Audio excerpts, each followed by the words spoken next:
facility. I'm Ben Shapiro. This is The Ben Shapiro Show.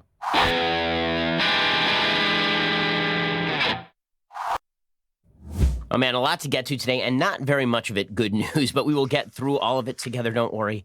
It's a normal day just like any other, and together we will soldier through. We'll get to all of that in just 1 second. First, there are 1,000 different types of cars on the road. I mean, just look around at the cars on the road, and you will quickly realize that if you wanted to buy a part for any one of those specific cars, it would be very difficult to do so by going to your local auto parts store. The chances that they are completely in stock on the part that you need, very, very low. And this is where rockauto.com comes in.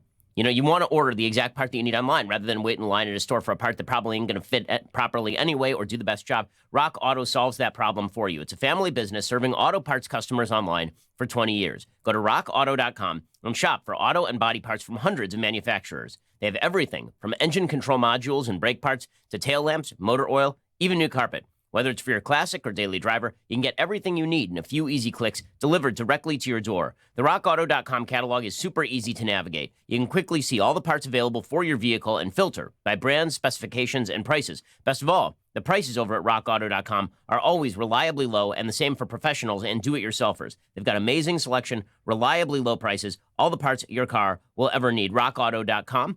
Go to rockauto.com right now. See all the parts available for your car, truck. Write Shapiro in their How Did You Hear About Us box so they know that we sent you. Again, write Shapiro in that How Did You Hear About Us box, and then they'll know that we sent you. Helps them, helps us. Go to rockauto.com. All righty. So the stock market is down again today. It is down again on fears about the future of the trade war, on slowdowns in the German economy, on slowdowns in the Chinese economy, particularly in the Chinese manufacturing sector. As of this morning, the Dow Jones Industrial Average had dropped over 400 points.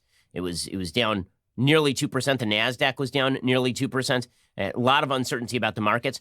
And a lot of that is being triggered also by the fact that the main yield curve had just inverted. This is the first time this has happened since 2007. The last 3 times that the yield curve has inverted, that has prefaced a recession. So people are getting really worried at this point. According to CNBC.com, the yield on the benchmark 10-year Treasury note broke below the 2-year rate early on Wednesday, an odd bond market phenomenon that has been a reliable, albeit early, indicator for economic recessions. The yield on U.S. 30-year bonds fell to an all-time low, dropping past its prior record notched in summer of 2016.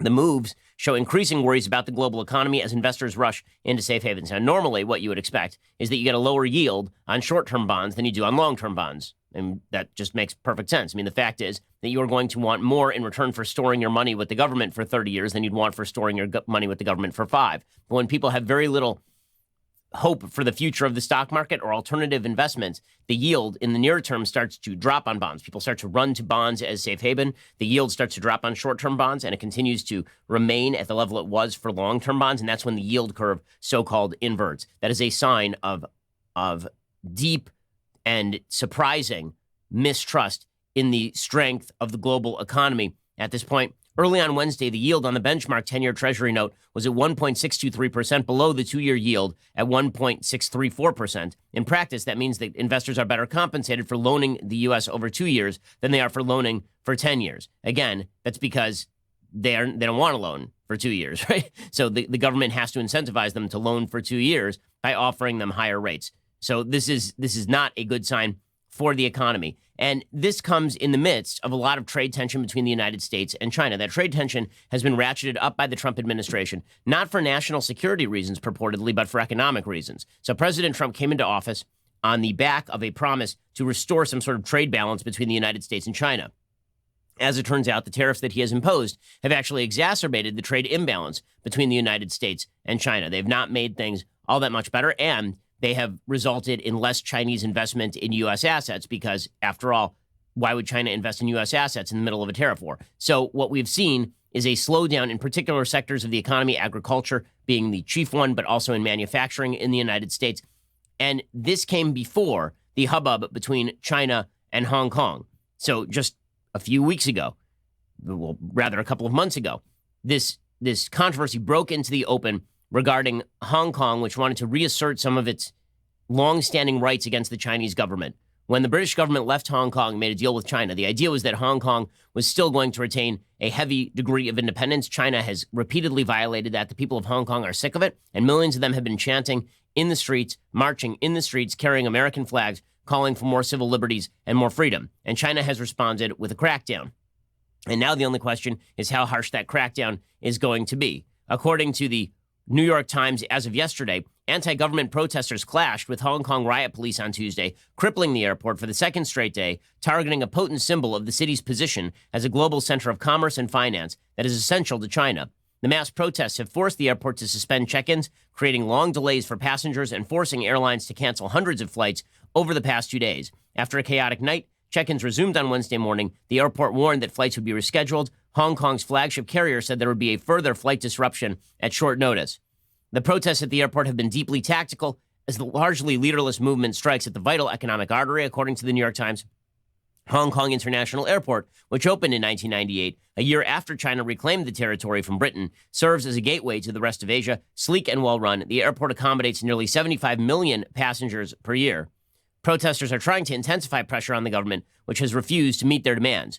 After earlier efforts to occupy local roads, shopping malls, and parks failed to produce concessions, they decided to shift their efforts to a more global stage, and there the protesters are handing out pamphlets in different languages explaining their position. The protesters say their other tactics are not working and that other countries aren't paying attention to any of this. Clashes began late Tuesday evening after a group of demonstrators attacked a man they accused of being a mainland Chinese police officer impersonating a protester, which would not be surprising. The Chinese have apparently been attempting to infiltrate some of the protests. And medics and police tried to evacuate him in an ambulance, protesters blocked a road outside the departure hall. Some officers in riot gear then began running after demonstrators, wrestling some to the ground. A group of protesters inside surrounded a police officer, taking his baton and then beating him with it, and they retreated after he pulled a gun. Here is what that actually looked like. Hong Kong protests really did get violent.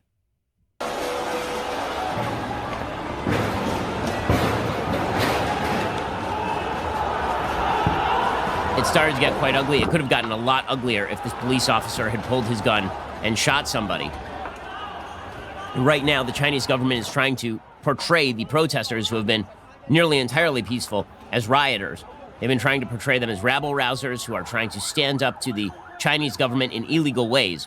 According to the Washington Post, after late-night mob scenes marred a demonstration that paralyzed the city's airport, protesters on Wednesday issued apologies, seeking the international public's sympathy and forgiveness as they fought to regain control over a narrative that seemed to be tilting in Beijing's favor for the first time.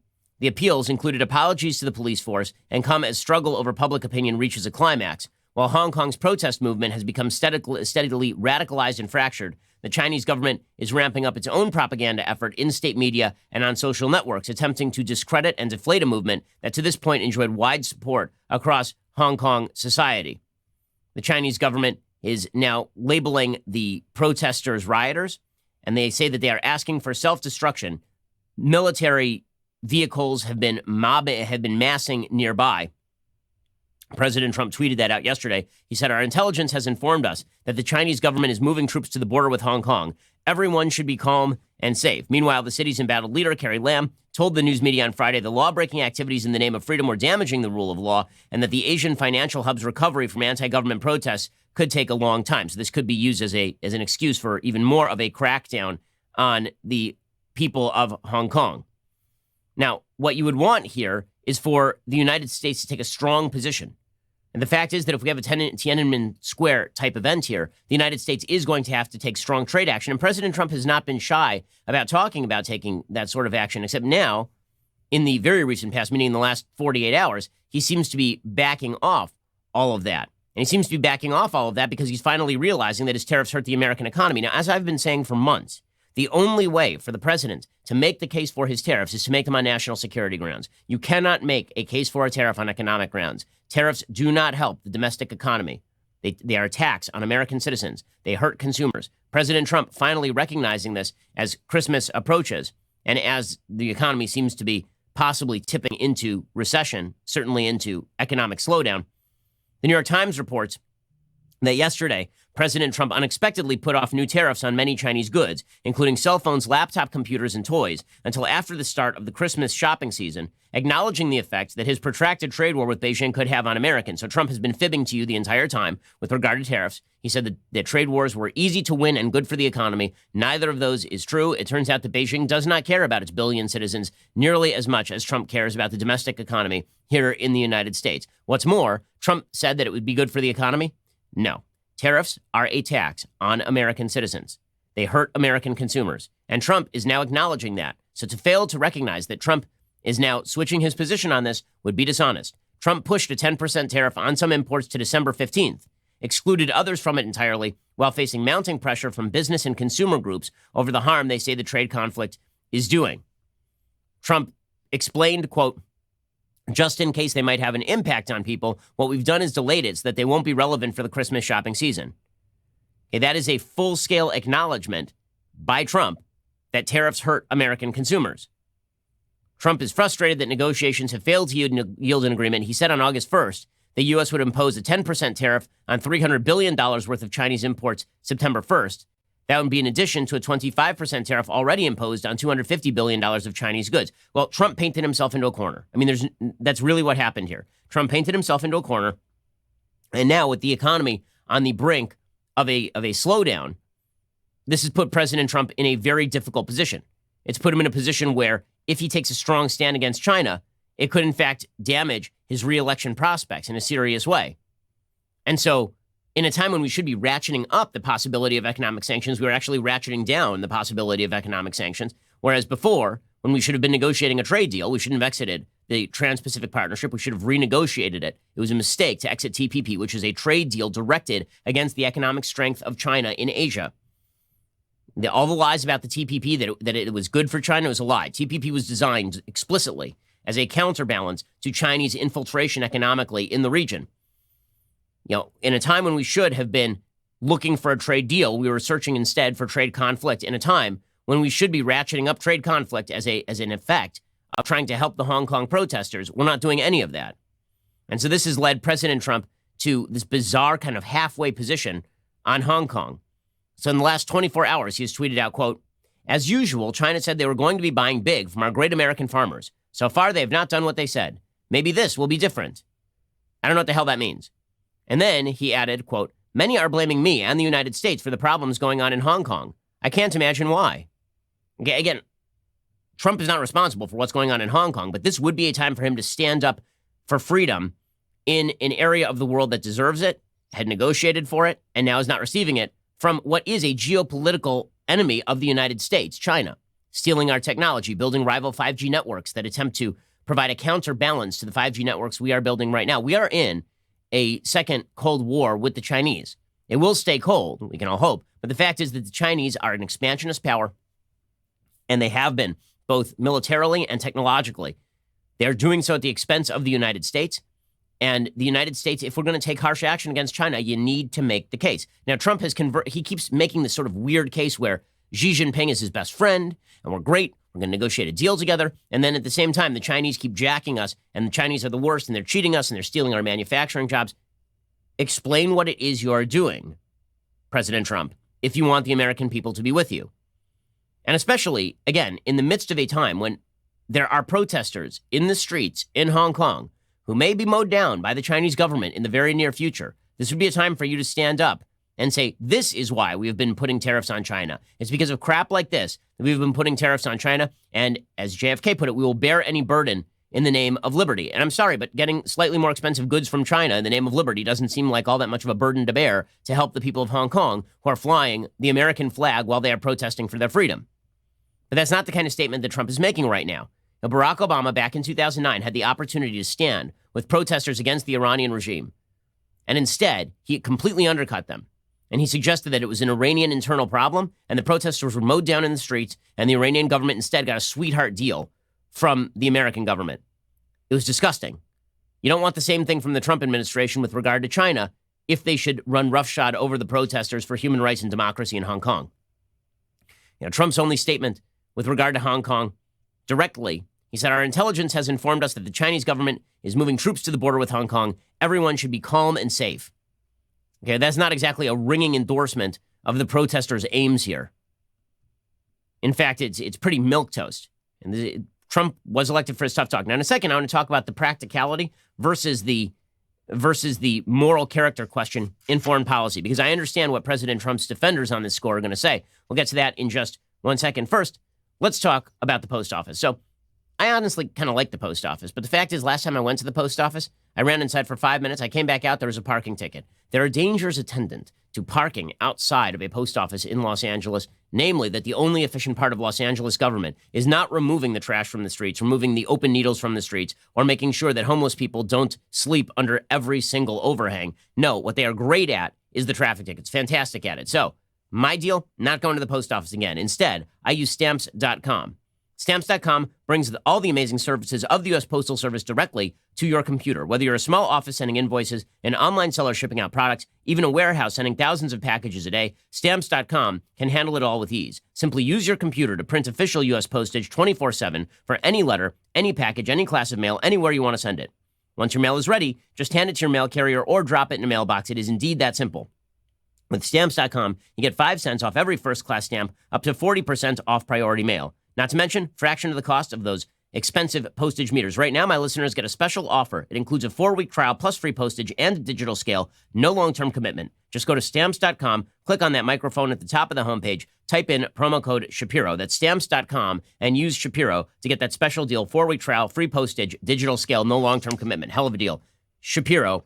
Enter it in the top of the homepage on the microphone when you go to Stamps.com. Okay, so President Trump was asked about the Hong Kong situation verbally, and here is what Trump had to say. Well, the Hong Kong thing is a very tough situation. Very tough. We'll see what happens, but I'm sure it'll work out. I hope it works out for everybody, including China, by the way. Okay, so the case for Trump doing this is that he doesn't want to make trade negotiations harder, that he's not willing to take any explicit action against Hong Kong, that practicality overcomes morality. But the fact is that even by Trumpian standards, this is really kind of bizarre and weak. It is not up to Trump's par. Like Trump doesn't even he doesn't seem to understand necessarily what seems to be in dispute. When he says the Hong Kong thing is a very tough situation, very tough, we'll see what happens. That's sort of his normal Trump pablum, the sort of normal Trumpian pap for when he's asked a question that he doesn't really know anything about, and he sort of just mumbles about it. You know, this would be the time when Trump should stand up with the protesters. In fact, his own administration, there are members of his own administration who are being a lot more clear about this. A senior administration official recently told CNBC, quote, "Freedom of expression and assembly are core values we share with the people of Hong Kong. Those freedoms should be protected. The U.S. firmly rejects the notion that we are sponsoring or inciting the demonstrations." Again, that is sort of splitting the baby a little bit. But what you have seen from Mitch McConnell, what you have seen from Nancy Pelosi, what you've seen across the political aisle is a general support for the protesters. You're not seeing that from the Trump administration. Now, people are going to say, again, that's a practical move by President Trump. What do you expect him to do? Go to war with China or arm the protesters? No one's talking about that. But again, this is a guy who declared a trade war with China on the basis of them supposedly cheating us. Would it not behoove him to make similar threats with regard to them running roughshod over protesters? That if they should trash their own protesters, if they should kill a bunch of protesters, or run them over with tanks or something, that the United States will take harsh and appropriate non-military action, economic sanctions action, that we certainly will do, right? Trump is not going to sit still for that. So wouldn't you want to issue some sort of threat at this point? Issue some sort of form of support for the Hong Kong protesters? Now, practicality and moral rhetoric do not have to be on opposite sides. Ronald Reagan was able to call the Soviet Union an evil empire even as he was negotiating with them. So this weird notion that you have to either kowtow rhetorically to a country or go to war with them is just not proved by anything in American history. Very often, the very people we are negotiating with are the people that we are speaking most harshly about in order to bring them to the table. Trump likes to kind of wheedle people into deals, but his wheedling hasn't produced a deal with North Korea. I understand that everybody is very up on Trump's negotiations with North Korea. They've produced nothing. Literally nothing, except the legitimization of the North Korean regime. That's it. So before we get into this is a masterclass in negotiation, how about we see some good results from one of these negotiations, and then you can talk about the masterclass. In fact, the areas where Trump actually has accomplished something with negotiating tactics are the areas where he has been the harshest. With regard to Mexico, for example, right? He was able to negotiate a quasi-immigration deal with Mexico to keep many illegal immigrants in Mexico, to have them strengthen their own southern border. He did that by threatening them. President Trump is more effective when he is the braggadocious bully that he typically is, not when he is doing the wheedling, glad-handing routine with dictators in Turkey or China or anywhere else on the planet. It's a bad look. It really is a nasty look. Now, meanwhile, the media continue to push forward the idea that President Trump's rhetoric is inherently awful and violent. This is the narrative that they continue to push. And it's really kind of ridiculous. Okay, so listen, when Trump says stuff that I think is disgusting, as I have said many times, pretty much every day, I will call it out. But the media are now running with the idea that he is responsible for acts of violence across the country. And the way they are doing this is by falsifying the statistics. This has become part of the Democratic 2020 pitch. So this is a coordinated pitch between the Democrats 2020 and the media. I'm not saying they're formally coordinating this. I'm saying that the media are a Democratic Party outlet, and mainstream media spend an awful lot of time parroting Democratic talking points. So it is no coincidence that even as Democrats argue that Trump is responsible for the El Paso shooting, the media are picking up on that, and they are running with it. So, for example, you've got Beto O'Rourke, who's going to deliver a campaign reset speech on Thursday, which is hilarious, right? Beto has been in the race for just a few months. He's already had 2 campaign resets. I mean, brah, it's just not going the way it was supposed to. Apparently, he's going to deliver his first major written address on Thursday. Well, good for him. As Stephen Miller, not the Stephen Miller from the administration, but another Stephen Miller, put it on Twitter, and I'm playing a sold-out concert in my living room. Like, who cares that Beto O'Rourke making a major campaign speech is like me making a major campaign speech. I'm not running, and really neither is he. But apparently he's delivering a major campaign speech, and you can guess exactly what it's about. It's about how Trump is a horrible, no good, terrible, very, very bad man. According to NBC News, former Texas Representative O'Rourke plans to deliver that first major written address on Thursday, offering a reset of his presidential campaign. The wheels fell off the skateboard, brah. A new focus and fresh strategy for going forward in the wake of a mass shooting in O'Rourke's hometown. O'Rourke will recommit to holding President Trump accountable for the state of the country and focus on the stakes of removing a president from office whom he has explicitly linked to the deaths of fellow El Pasoans, according to a senior campaign official. He'll focus heavily on 3 key issues: racism, white supremacy, and guns, and plans to propose what the campaign calls new bold solutions. The new bold solutions involve Beto O'Rourke going on TV and talking about these things while waving his hands wildly like a bizarre windmill. That's his solution. Okay, but the media are they're all in on that particular narrative. So Mike Levine, reporting, remember this isn't an opinion piece, reporting for ABC News. He says this is the headline: no blame. ABC News finds 36 cases invoking Trump in connection with violence, threats, and alleged assaults. So Trump is responsible for all of the violence and all of the threats and all of these alleged assaults, 36 of them. By the way, last I checked, there are like 330 million people in the country. So 36 crimes in which people invoked Trump in a court proceeding. Okay, spare me the wave of Trumpian violence racking the nation. There's not a lot of evidence for that. And as we'll see from this particular study, the study itself is skewed to achieve a particular result. And you can tell, I mean, this is a case example of media bias. It's pretty stunning. And we'll get to that in just one second. First, and there are a lot of options. When you go to the store and you need shaving products, you go to the store and just tons of shaving. You don't know which ones are good. You don't know which ones are bad. Many of them are overpriced. You know, it'd be great not having to go to the store at all. And this is where Dollar Shave Club comes in. Dollar Shave Club helps make your life easier, taking out the guesswork and guaranteeing quality shaving products.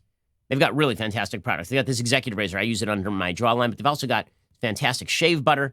They've got all sorts of soaps and shampoos. They have this amber lavender body cleanser that is just delightful. I mean, it is calming and soothing. Dollar Shave Club has way more than just the razors. They've got you covered head to toe. They've got everything you need to shower, shave, style your hair, brush your teeth. It is a one-stop shop for all of your grooming needs. And Dollar Shave Club can keep you automatically stocked up on the products you use. So you don't have to wait until you run out and then you're in the shower one day and you look down, there's no shampoo, and you're like, oh, damn it, now I have to use soap in my hair. Instead, you will be constantly stocked up on all the products that you want. As a Dollar Shave Club member, I know that I'm going to receive regular shipments of the stuff that I want and that what I'm getting is the highest quality. Right now, you can put the quality of Dollar Shave Club's products to the test. Their ultimate shave starter set has basically everything you need for an amazing shave. They've got the executive razor, shave butter, prep scrub, post-shave dew. The best part, you can try it for just $5, and then the restock box ships regular-sized products at regular prices. So go get the ultimate starter set for just $5 at dollarshaveclub.com/Ben. That's dollarshaveclub.com/Ben. Once more, dollarshaveclub.com/Ben. Okay, in just 1 second, we are going to get to this insane piece from ABC News accusing President Trump of a wide swath of violence across the country and explore how the media like to bias this particular case. Again, Trump has raised the temperature in the country. The temperature was already quite hot politically, and Trump cannot be blamed for these acts of violence any more than Bernie Sanders can be blamed for a congressional baseball shooting. ABC News tries to parse it. I'll explain in just 1 second. First, you have to go over to dailywire.com and subscribe. When you do, then you get all sorts of goodies. You get the Leftist Tears Hot or Cold Tumbler for $99 a year. The annual subscription. It's fantastic. You also get access behind the scenes. You get to ask me questions in the mailbag. You get to get early access to our events. You get 2 additional hours of the show. I mean, for goodness sake, I'm working my tail off for you here. All you have to do is go subscribe. You get this. Look, we even brought it on the road. The very greatest in beverage vessels, that Leftist Tears Hot or Cold Tumbler. Look at that. We always bring it on the road, but this time I have deactivated the cloaking device that we normally use on the road to keep it safe. So it's an amazing piece of vesselware. I mean, just incredible. It's like the holy grail of political vesselware. So go check that out. We are the largest, fastest growing conservative podcast and radio show in the nation.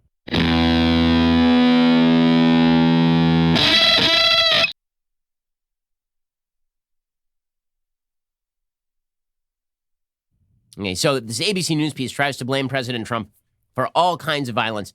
Again, the title of the piece, No Blame.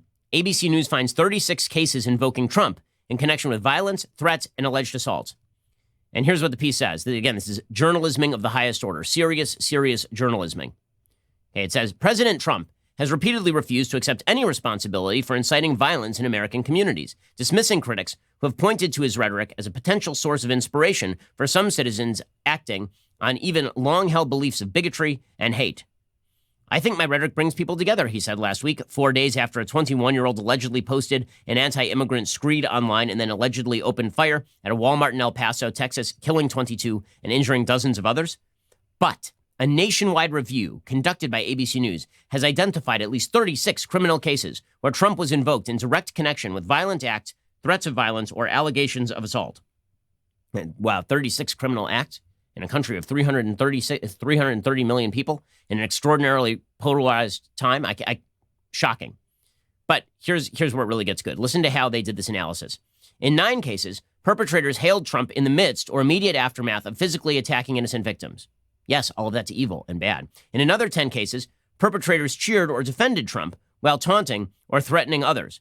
And in another 10 cases, Trump and his rhetoric were cited in court to explain a defendant's violent or threatening behavior. Okay, so those last 10 cases, very often what you see in those cases is defense counsel trying to make an overt pitch for media attention and sympathy based on their client invoking Trump after the fact. And so I don't trust any of that. If there was no prior evidence that the attack was linked to anything Trump had said or to Trump, if there was no shouting of Trump in the middle of the attack, and then afterward the defense attorney was like, yeah, it was just like Trump, man. It's because of Trump. I don't buy it. So take that 36 down to 26. Okay, 7 cases involved violent or threatening acts perpetrated in defiance of Trump, with many of them targeting Trump's allies in Congress. So that means that really it's not 36, it's 26. And now you're talking about 7 of the 26 are actually threats or violent acts targeting Trump. Okay, but it gets even better. They say the 36 cases identified by ABC News are remarkable in that a link to our president is captured in court documents and police statements under penalty of perjury or contempt. In many cases of assault or threat, charges are never filed. Criminal acts committed by Trump supporters or his detractors have nothing to do with the president. But in 36 cases, court records and police reports indicated some sort of link. And they say, of course, these are mostly hate crimes. These are directed against minority people. And this is where it gets really good. Okay, while asserting that a fake media coverage is exacerbating divisions in the country, Trump has noted that a fan of Democratic presidential candidate Bernie Sanders opened fire on Republican lawmakers playing baseball in a Washington suburb 2 years ago. Nobody puts Bernie Sanders in the headline with the maniac, Trump said last year. And last week, Trump similarly insisted that the man who fatally shot 9 people in Dayton, Ohio 3 days earlier supported Sanders and other liberal causes. But there's no indication either of these shooters mentioned Sanders while launching their attacks. And no charges were ever filed because they were both fatally shot during the assaults. Okay, so you are now changing the standards of crime. Okay, so first of all, I agree that the Dayton, Ohio shooter, there's nothing that connects his politics to the shooting so far that we know of. We know that he was on the political left, but we have to be intellectually fair and honest here. There's no indicator that his politics drove the shooting. With that said, the shooting, the congressional baseball shooting, was obviously an anti-Trump, pro-Bernie Sanders shooting. I mean, there's just no question about that. The reason there's no question about that is because the day before he committed the shooting, he posted a bunch of crap on social media about how much he hated Trump and Trump supporters. And then he went and shot explicitly Republicans. And here's ABC News trying to contend that that had nothing to do with Bernie Sanders because the guy wasn't shouting Sanders as he committed the assault. It's absurd. And then, wait, it gets even better. Again, ABC News really doing serious journalism here. In conducting its review, ABC News did find several cases where pro-Trump defendants were charged with targeting minorities, or where speculation online suggested the defendants were motivated by Trump. But in those cases, ABC News found no police records, court proceedings, or other direct evidence presenting a definitive link to the president, so those were excluded. So they excluded, also, ABC News excluded incidents of vandalism. Okay, well, that's kind of a thing because I would say that a huge amount of vandalism across the country right now is anti-Trump vandalism. Also, ABC News excluded several cases of violence, from attacks on anti-Trump protesters at Trump rallies to certain assaults on people wearing MAGA hats that did not establish explicit ties to Trump. So just to be straight about this, if somebody attacked somebody at a Trump rally or beat up somebody wearing a MAGA hat, they didn't count that. So basically, you went looking for cases where you could blame Trump, and you found some cases where you could blame Trump. Congratulations, guys. Really, solid stuff. Solid stuff. It's no wonder that so many people on the right buy into Trump's characterization of the media. And again, you're not seeing the media ask the very difficult questions with regard to left-leaning rhetoric because they agree with the left. So over the last 48 hours, there was an attempted shooting at another ICE office. San Antonio police, according to the National Review, are questioning a man who's suspected of shooting at downtown office buildings occupied by ICE, according to a local CBS affiliate. Police responded to reports of gunshots around 3 a.m. Tuesday morning. The suspect fired at the building from across the street, damaging several windows, according to police. No one was harmed in the incident. Police are investigating whether the shooter intentionally targeted the ICE office. That, of course, comes roughly 1 month after the most undercovered story of the year, a lone gunman trying to blow up an ICE detention facility in Tacoma, Washington, armed with a rifle and throwing incendiary devices at the facility while trying to blow up a propane tank nearby. Here is AOC, by the way, asked whether she regrets the concentration camp language, which was, in fact, explicitly used by the ICE attacker a month ago. And AOC says, no, I don't regret that at all. Not in the slightest. Do you feel on Israel, you said this administration has established concentration camps on the southern border of the United States for immigrants, where they're being brutalized in dehumanizing conditions and dying. You got a lot of grief for using the word concentration camps. Do you regret that? Or do you think people misinterpret it? Yeah, well, I think there's a few things at play. One, I don't regret it at all. Okay, so she doesn't regret it at all. Not at all. And nobody's going to ask real serious follow-up questions linking her to any sort of violence, of course. We'll have ABC News making sure that there is the narrative that Trump is causing swaths of violence across the country, when in reality, the evidence for that is scanty. And then we'll see the left trying to defend AOC as the brightest and wisest among us. And Bernie Sanders has nothing to do with the congressional baseball shooter, even if Trump is responsible for El Paso or some such silliness like that. Again, this is why people on the right don't trust the media. Another great example of why people on the right don't trust the media. So today, there's a big controversy over Ken Cuccinelli. Ken Cuccinelli is the acting U.S. Citizenship and Immigration Services Director, former senatorial candidate in Virginia. And he was on CNN, and he was asked about the immigration policy of the Trump administration, which was recently changed to make it difficult for legal immigrants to stay in the United States if they were on public welfare, which makes perfect sense. We don't want to admit people who are simply going to live on the dole. No sovereign country can do that and hope to survive as a sovereign entity. And well, Cuccinelli was asked about that on CNN, and then the media slandered him. Wretched, poor refuse, right? That's what the poem says America's supposed to stand for. So what do you think America stands for? Well, of course, that poem was referring back to people coming from Europe, where they had class-based societies, where people were considered wretched if they weren't in the right class. And it was written 1 year after the first federal public charge rule was written, that says, and I'll quote it, any person unable to take care of himself without becoming a public charge, unquote, would be inadmissible. Okay, so the way that the media cover this is that Cuccinelli is saying that the original poem was written only to apply to European citizens who wanted to immigrate to the United States. That is not what he is saying. What he is referring to is the class-based society that the poem was meant to fight, meaning that the poem was meant, according to Cuccinelli's interpretation, to specifically target the class-based distinctions that that the poet felt were nonsensical in Europe and should not be applied in the United States. I mean, people seem to ignore the part of the poem on the Statue of Liberty, the part with the poor, tired, huddled masses. They seem to be forgetting the phrase yearning to be free. Yearning to be free is not the same as yearning for free stuff. That's why there were public charge rules that were on the books at the time that the Statue of Liberty was built. And that's the point Cuccinelli is making. Nonetheless, here's the headline. Immigration official Ken Cuccinelli is from USA Today. Statue of Liberty poem refers to immigrants from Europe. He wasn't saying that the only people who can immigrate to the United States are from Europe. He's specifically talking about the literary value and what it's referring to in terms of class-based systems. He's not saying that we can't have immigrants from other places. Beto O'Rourke, being the dumb bleep that he is, tweeted out, this administration finally admitted what we've known all along. They think the Statue of Liberty only applies to white people. No, that's not what he's saying. That's obviously not what he's saying. Josh Marshall, again, dishonest, says, Cuccinelli, that Statue of Liberty poem was about people coming from Europe. Again, it was about the class-based distinctions that we were attempting to eradicate in the United States. That classifying people based on class for purposes of immigration was a mistake, but not based on their inability to take public welfare. Washington Post opinion columnist saying that he said the quiet part out loud and all the rest of this.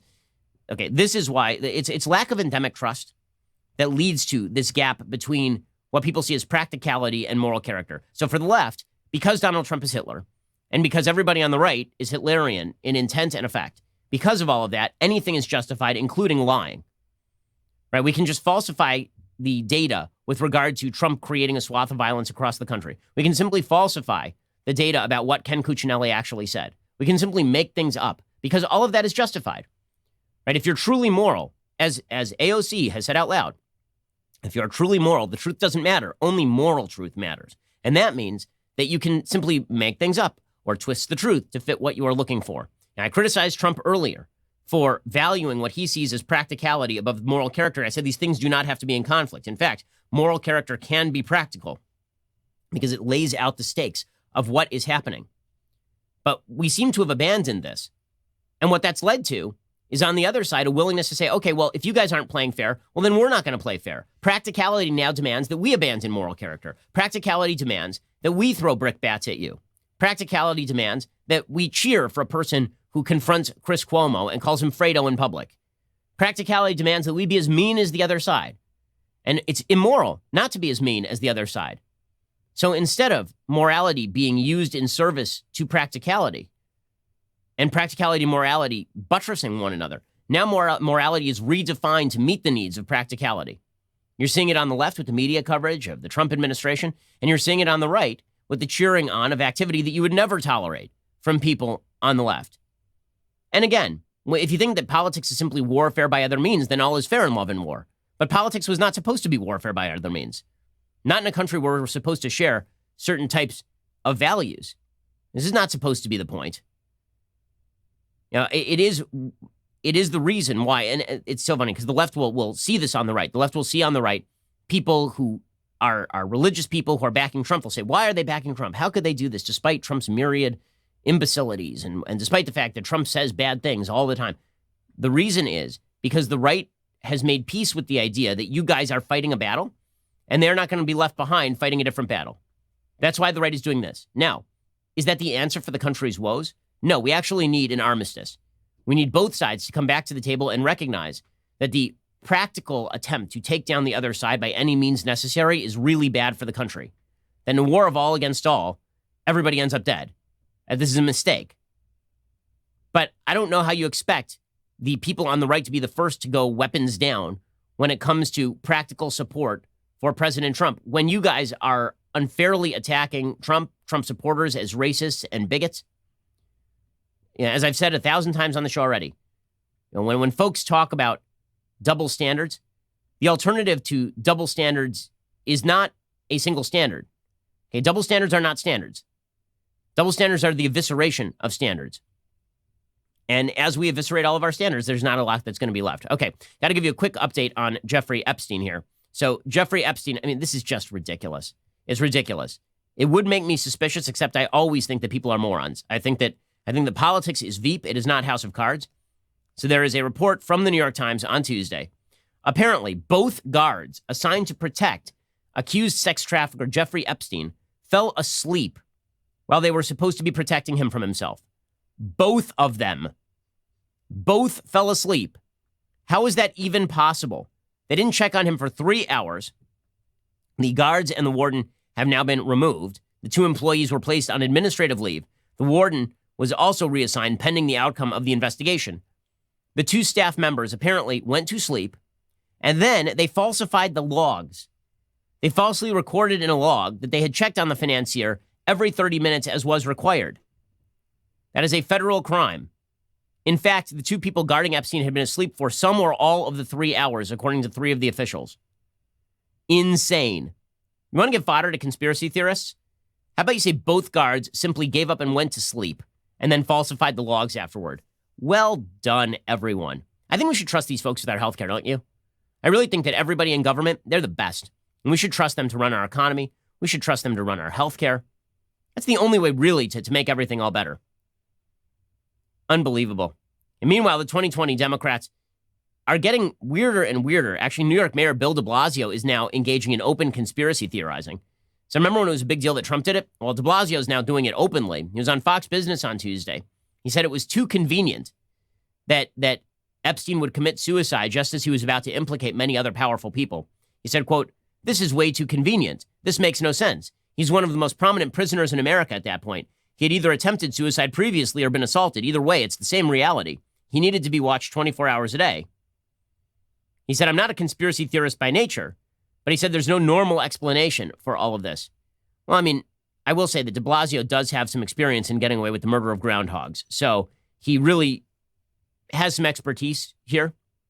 Perhaps we should listen to him. In other stupidities among the 2020 Democrats, we've got Beto O'Rourke relaunching his campaign with a speech no one cares about. Bill de Blasio crafting conspiracy theories about Jeffrey Epstein. And then we have Elizabeth Warren, who suggests that it's time for Walmart employees to be paid like the Walmart heirs, the founders of Walmart. She tweeted out yesterday, quote, "The Walmart heirs make $4 million an hour. A new Walmart associate makes $11 an hour. My 2-cent wealth tax on families like the Waltons would help level the playing field for working families and rebuild the middle class." Okay, question. When has a new Walmart associate employed 2.2 million people? Walmart is the single biggest employer in America. It is not close. 2.2 million people have their jobs through Walmart. Yeah, it seems to me that a new Walmart associate should probably be paid less than the person who bears the entire financial risk for the future of a company that employs 2.2 million people. Seems to me that's probably appropriate. And we here at the Daily Wire got about a little under 100 employees. You know who bears the risk of ensuring those people get paid every month? I do. My business partner does. Our investors do. Right? We bear the risk. Should we get paid more for bearing that risk? Yeah, we should probably get paid more for bearing that risk. Elizabeth Warren implying that the guy stocking the shelves at a Walmart should be paid the same as the people who bear the risk for 2.2 million workers.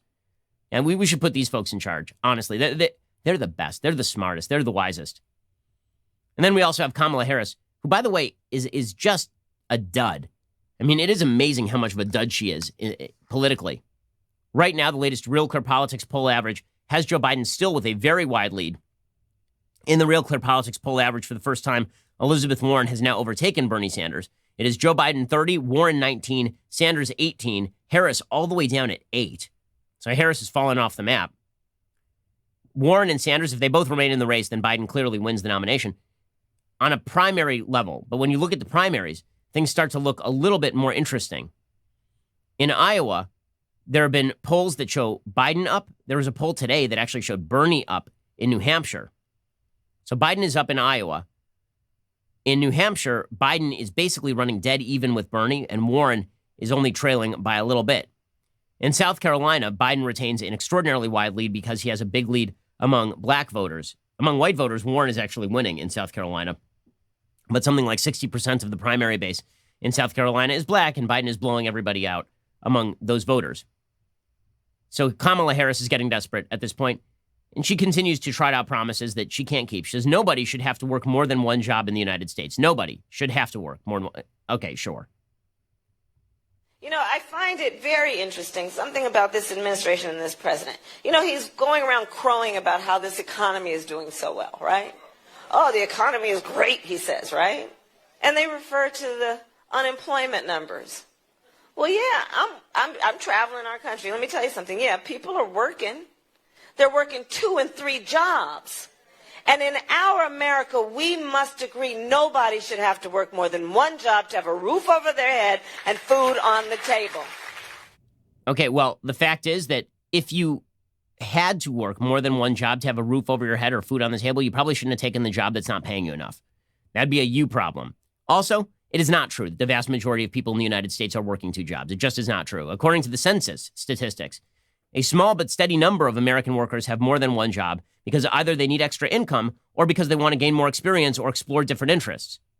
There's a recently released U.S. Census Bureau report, and apparently what it found is that approximately 8.3%, this is as of 2013, so it's actually lower now, 8.3% of workers had more than one job. That was as of 2013. It's a lot lower now. So this notion that there are just tons and tons of people who are working multiple jobs, it is not really true. It's not actually the reality. In May, 5% of Americans had multiple jobs. 5%. That's really what's bringing down the unemployment rate, is those 5% of workers who have multiple jobs. Okay, for all of the talk about people working at Uber, it's held to that range actually really since 2009. It's always been a very, very low number. So this, again, is just a lie. It is also this bizarre idiocy that you can dictate to the economy what the economy ought to do. Every time everybody tries to dictate to the economy what it ought to do, the economy fights back because it turns out the aggregate knowledge of the market economy knows more than you do. I know, shocking. Bernie Sanders starting to get desperate on his own, and he has turned against a new enemy, and that is the media. Now, listen, I actually sympathize with Bernie because I think that Bernie got the Beto O'Rourke treatment in 2016. The media really pumped him up. They talked about what a wonderful, brilliant, new thinker he was, even though his ideas were from CCNY circa 1932. And he got that and now they've turned on him because there's a newer, more attractive Bernie in town by the name of Elizabeth Warren, which shows you how old the Democratic Party, that Elizabeth Warren is the newer, more attractive version of Bernie, and she's 70. Bernie Sanders has been going after the media. He's going after Jeff Bezos, sounding a lot like President Trump. He said, do I think Jeff Bezos is on the phone telling the editor of the Washington Post what to do? Absolutely not. It does not work that way. And then he elaborated, and he said that nonetheless, the media have turned against them. He says, for example, I've been in politics for a few years. You know what? Not one reporter has ever asked me, Bernie, what are you going to do about the grotesque level of income and wealth inequality? Are you going to ask me that? Is that what a part of what the media talks about? Yeah, actually, they ask you that all the time, Bernie, because you're on the left and you've gotten kid glove treatment. But I feel bad for Bernie in the sense that, again, he had the knees cut out from under him by people he trusted, which is sad for him. But again, maybe do something productive with your life for the first 80 years of it before you decide to run for president. Okay, time for some things I like and then some things that I hate. So, things that I like today, I'm in the middle of a biography of Ulysses S. Grant by Ron Chernow. There's been this really interesting rethinking of Grant as a president. The old story was that Grant was super corrupt. His not Grant himself, but his administration was plagued by corruption and crony capitalism, and that he was a really ineffective president. And now the revised history basically suggests that Grant moving out of the presidency was a horrible thing for the United States because with the end of Grant's presidency really ended the Reconstruction efforts that could have alleviated Jim Crow in the South. That the radical Republican efforts to reshape the South died with Ulysses S. Grant's presidency, and that it was replaced by a willingness to go along to get along with the Jim Crow South. The book does talk about that. It talks about Grant as a character who's a really fascinating and underrated character because everybody sort of assumes that he was just generic dolt who sort of stumbled his way as a drunk into being the head of all American forces during the Civil War, of the Union forces during the Civil War. Not true. The biography is very detailed. It's very long.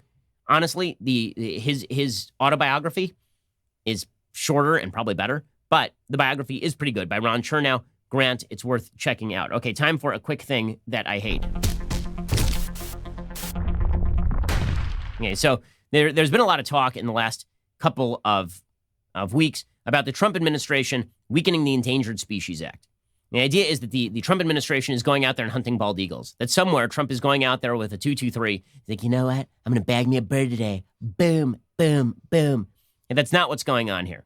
The Endangered Species Act has been too broadly applied, generally speaking. The Endangered Species Act was applied under the Obama administration to apply to areas that once were used by animals but no longer are, or could be used by animals in the future, but are not being used by those animals right now. And what that means is that the federal government has been ruling off limits more and more land. And there was a piece back in 2013 by David Vitter, senator from Louisiana, in which he talked about the Obama administration using the Endangered Species Act in order to basically trump and trample on local authorities and the ability of business people to do their business. He said Obama's policymakers often act nefariously through a tactic called sue and settle. They settle litigation with their allies and environmental groups behind closed doors in a way that advances their far-left agenda, blocking out of the process those citizens, states, and local governments affected by their decisions and their subsequent rules and regulations. So here's how it works. One or more far-left environmental groups sue the federal government, in this case under the Endangered Species Act, claiming that the government is not satisfying its regulatory obligations. Then the groups and their friends in the administration draft a settlement agreement completely behind closed doors. He says this tactic has led to extreme and abusive actions very near where I live in Louisiana. There, Washington bureaucrats are telling a private landowner his land cannot be used in any commercial way, thus driving its value down to near zero. This is all to protect the dusky gopher frog, a species that's alive and well in Mississippi, but has literally not been spotted in that part of Louisiana for nearly 50 years. Okay, so what is the new Trump ruling that is apparently so terrible? Well, new rules will allow the administration, this is according to the Washington Post, to reduce the amount of habitat set aside for wildlife and remove tools that officials use to predict future harm to species as a result of climate change. So basically what this new thing does, it says you're using these estimates of where these species are going to inhabit 50 years from now in order to rule out of use land right now. And we are going to instead look at economic impact on that. We're going to start taking economic impact into account, which should be part of the conversation. Economics is merely the study of trade-offs. And pretending that there are no trade-offs when you ban the use of land to preserve the dusky gopher frog that is in Mississippi but not in Louisiana, that's a mistake. Wilbur Ross, the Commerce Secretary, said the revisions finalized with this rulemaking fit squarely within the president's mandate of easing the regulatory burden on the American public without sacrificing our species protection and recovery goals. Of course, the left is reacting by suggesting that this is an attempt to destroy endangered species. Under the administration's new rules, it would have been nearly impossible to designate the polar bear as threatened in 2010 because of the loss of sea ice in the Arctic, one of the fastest warming areas in the world. Nearly 200,000 square miles of barrier islands in Alaska were listed as critical habitat. Officials relied on climate models to predict how warming would impact polar bear habitat more than 80 years into the future. The new rules called such predictions in doubt and said officials can now only determine impacts in what it described vaguely as the foreseeable future. Okay, well, this is true. I'm sorry. This happens to be the case. It happens to be the case that as the projections move further and further out, they are less and less certain with regard to climate change and the impact on species. Now, I remember there was talk about opening the Arctic National Wildlife Refuge to drilling and how this was going to drive down the caribou population. Instead, it turns out that the caribou liked the heat from the pipelines, and so they go there to mate. So there are lots more caribou. If all of this were as simple and predictable as environmentalists wish that it were, it would be a lot easier. The new rules limit the area of land that can be protected to help species recover and survive. Currently, land that plants and animals occupy is set aside for their protection, in addition to areas they once occupied or might need in the future. Could it get any vaguer than that? Now, critical habitat that is not occupied might not be protected, opening it up for other forms of development.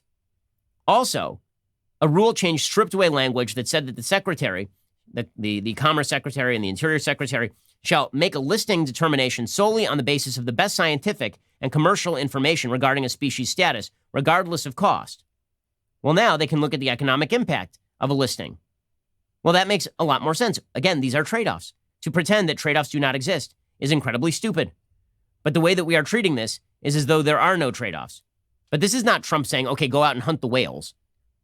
That's the way that the media are covering this. It's Trump saying free reign on the permafrost and the whales. That is not what this rule does. And that is simply dishonest. Okay, we'll be back here a little bit later today with 2 additional hours of content. Stay tuned, or we'll see you here tomorrow. I'm Ben Shapiro. This is The Ben Shapiro Show. The Ben Shapiro Show is produced by Robert Sterling, directed by Mike Joyner, executive producer Jeremy Boring, senior producer Jonathan Hay. Our supervising producer is Mathis Glover, and our technical producer is Austin Stevens, edited by Adam Sayevitz. Audio is mixed by Mike Coromina. Hair and makeup is by Jesua Olvera. Production assistant Nick Sheehan. The Ben Shapiro Show is a Daily Wire production. Copyright Daily Wire 2019.